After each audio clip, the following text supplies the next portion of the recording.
하나님께서 모세에게 그 성막을 지을 때 어떻게 했어요? 치수까지 정확하게 가르쳐줍니다. 하나님은 적당히 광야에다가 성전을 지으라 아니면 성막을 지으라 그렇게 말씀 안 하셨어요. 왜 하나님께서 우리에게 구체적으로 기도되라 그래요? 구체적으로 기도해서 구체적으로 응답될 때 하나님 하신 걸 알기 때문에 그런 거예요. 적당히 기도하고 나면 이게 기분이 좋아가 아니면은 운이 좋았나 이렇게 생각해요. 근데 우리가 실제적으로 구체적으로 하게 될 때는 하나님의 살아계심을 체험하게 되어 있는 것이에요. 그래서 원래 새로 시작할 때 성도님들 모든 기도를 구체적으로 적으시기 바랍니다. 시집장가 못 간 청년들도 구체적으로 한번 기도하세요. 올해 내로 끝장내달라고 하는 기도하기를 저 이름으로 축원합니다. 두 번째로 한 해를 시작하면서 저는 이게 너무 중요하다 생각해요.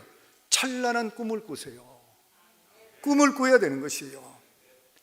사람의 마음에 꿈을 갖지 않다 그러면 살았다 해도 죽은 자라 그랬잖아요.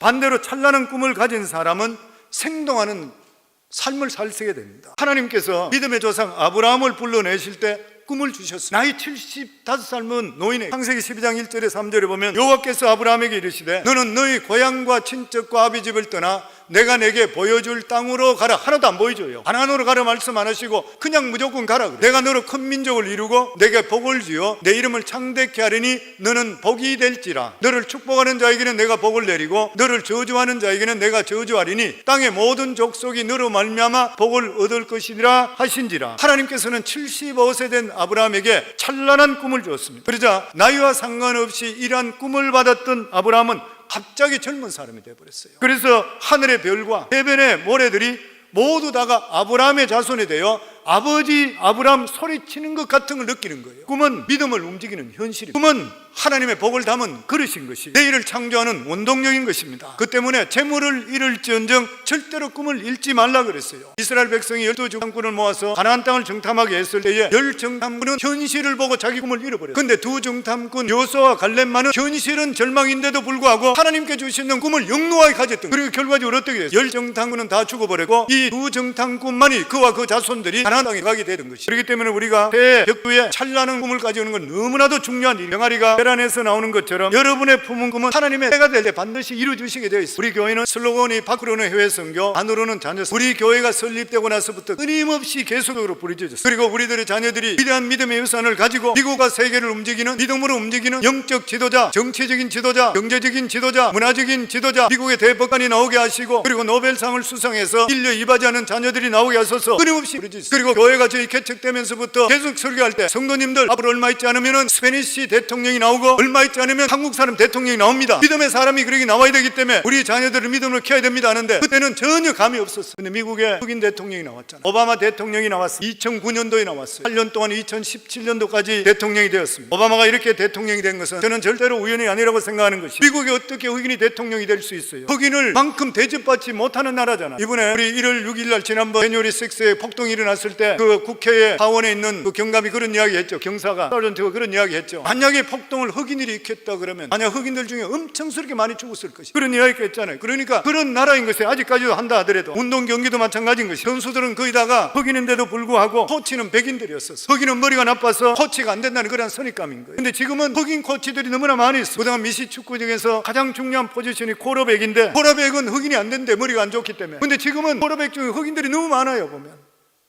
이제는 흑인이 안 된다는 그런 관념이 없어졌습니다.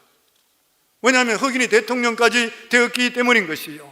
그런데 이것은 우리들에게도 하나님께 다시 한번 꿈으로 확인해 주시는 거예요. 이 미국은 평교회원들이 이곳에 와서 자유를 찾아서 이 미국을 세운 것이, 다시 말하면 이 미국의 나라의 주인이 누구냐면 따로 있는 것이 아니라 바로 여호와 하나님이신 거예요. 근데 미국의 대통령이 되기 위해서는 반드시 미국에 태어나야, 그렇기 때문에 우리들의 자녀들이 여기서 2세, 3세, 4세가 될 때는 반드시 거기에서 이제는 똑똑하고 사람을 바로 지도할 수 있는 그런 사람이 온다면 흑인도 되는 판인데, 얼마 있지 않으면 스페니쉬도 될 판인데 스페니쉬 숫자가 흑인을 넘어갔잖아요. 근데 그 틈바구니에서 똑똑한 동양인, 그리고 특별히 한국인들, 저는 분명히 이루어질 줄을 믿습니다. 근데 대통령이 되고 뭐 대법관이 되고 명예를 가지는 거 아니잖아요. 혼탁한 이 세상에 믿음을 가지고 세계를 이끌어 나갈 수 있는 그런 지도자가 우리 자녀 속에 나와야 되는 것이에요. 아니고 그냥 미국 와서 잘 먹고 잘 산다면 왜 미국 와서? 대한민국도 잘 살고 있는데 하나님의 선한 뜻이 있는 것이에요. 저는 이곳에 유대인과 마찬가지로 우리 여기에서 정말 우리 조국을 돕고 대한민국을 도울 뿐만 아니라 세계를 이끌어 나갈 선교하게 되고, 그리고 또한 우리의 자녀들이 앞으로 믿음을 가지고 미국과 세계를 이끌어 나갈 수 있는 위대한 인물들이 배출될 수가 있어야 되는 것이에요. 그런데 우리는 할 수 없지만 하나님은 하시는 거예요.